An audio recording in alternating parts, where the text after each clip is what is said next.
Hello, Ryan here, aka Mac, and welcome.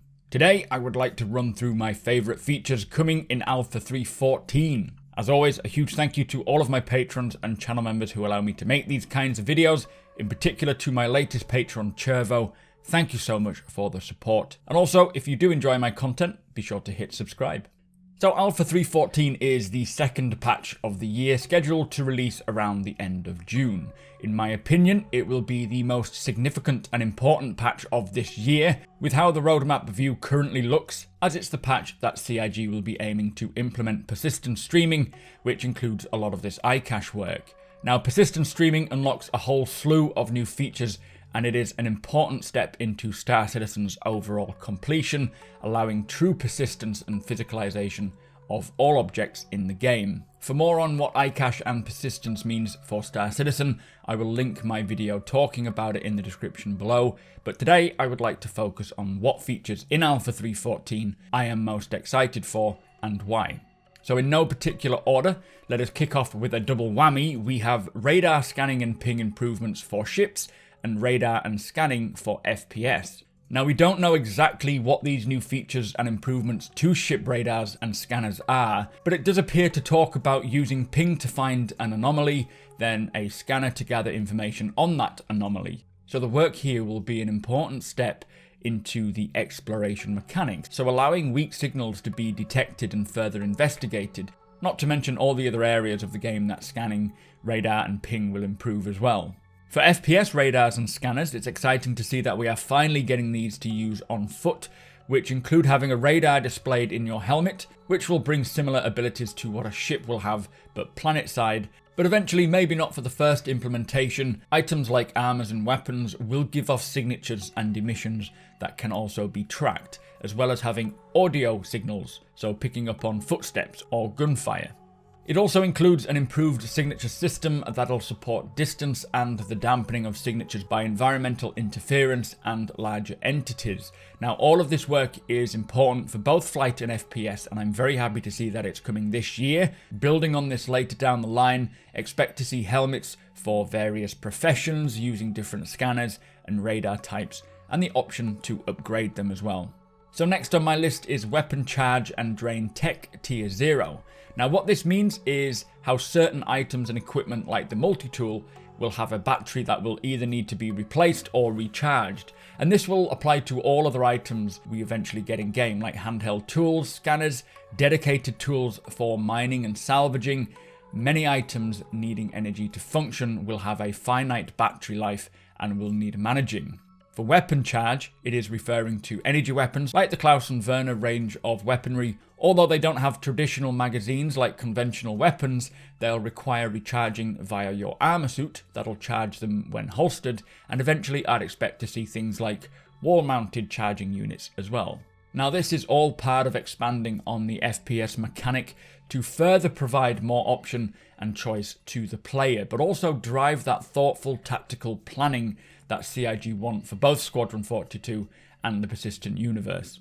Next up, let us talk about two big guns slated for release in Alpha 3.14.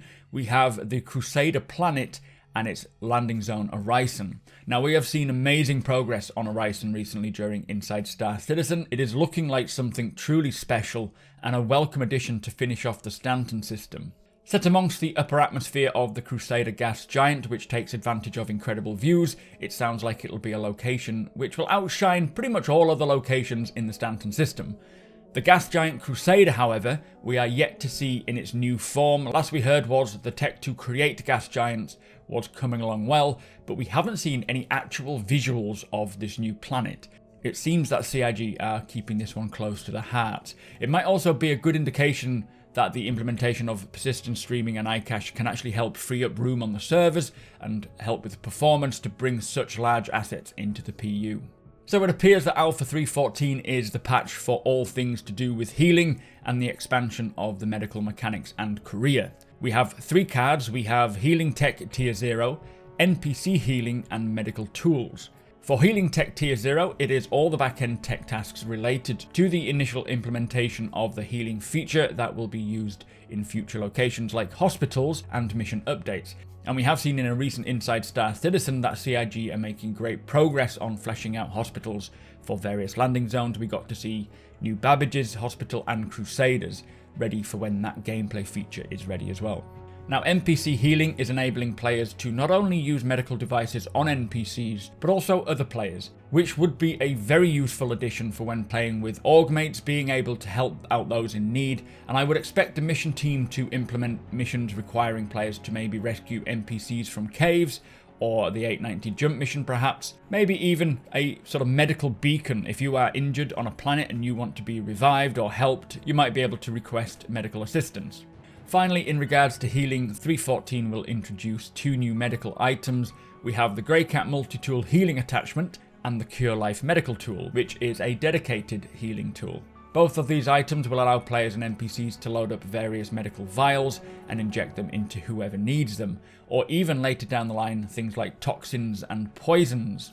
Now, all of these gameplay features and items are, in my opinion, the first step into the medical profession, so having someone have the ability to maybe load up on medical devices and heal those in your party.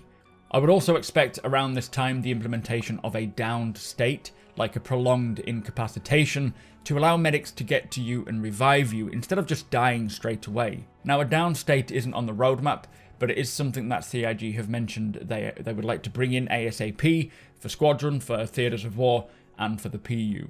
The next feature that I'm really looking forward to is one that we have seen debuted on capital ships during the Xenothreat event. It is Signed Distance Field Shield Replacement. Now, for Alpha 3.13, we have just recently seen the new addition of Signed Distance Field Shield visual effects. For 3.14, however, this is the full tech implementation that will create a far greater shield experience and completely eradicate those shield holes too, so it's a big win for everyone. So the second to last feature I have is one that I am extremely excited for. It is vehicle module swapping. During the early days of crowdfunding and development, the final stretch goal that was offered was at $65 million, and it was enhanced ship modularity. So the ability to retrofit certain ships with a complete internal component overhaul to change the desired role of that ship. Now, although for the initial release of module swapping in 3.14, it'll only apply to the Aegis Retaliator. It will over time roll out to all the other vehicles, but the Retaliator will be able to swap out for a cargo bay, habitation room, or even a dropship module to completely change its role. Now, this has been a long time coming, and it's great to finally see that progress is being introduced for Alpha 3.14. Right, so the final feature coming in Alpha 3.14 that I am way too excited for is physical inventories. Now, this is creating a limited amount of carrying capacity for the player based on what you're wearing, but also being able to physically store weapons, gadgets, consumables, healing items and more on our person and in our vehicles via pockets, backpacks, containers, and having them persist. As we recently heard from Richard Tyra on Calling All Devs, this will likely enable the player, external and local inventory interfaces, allowing us to move items from the player to the vehicle or to other locations and other inventories like other players or NPC inventories. Now, this isn't going to be the full physicalization of everything, but it is going to be the full gameplay loop of dealing with inventories and items that the players have. This new system will drastically redefine how we play Star Citizen, as you will have to really think about what it is you're doing, where you're going, and ensure that you have all the required equipment to be safe. Now, I really hope and expect that this will also introduce looting, which will likely be using the external inventory like what we have for the Grey Cat ROC, clicking on a dead body or a downed NPC or player, or even a crate in a cave, and then taking items and swapping items that you want. All I really hope at this point is that we have the ability to sell unwanted items to a store of some kind. This would be a great way of making extra cash on missions, maybe looting all those NPCs that you've killed and selling their armor, their weapons to a shop. That would be amazing, but we have no official word on that yet. So that is my most hyped features that are slated to release in Alpha 3.14. Now, of course, I do expect features to slip or change, and even some newer ones to get added. This is nothing new. It is all part of how the progress goes and the work is going on.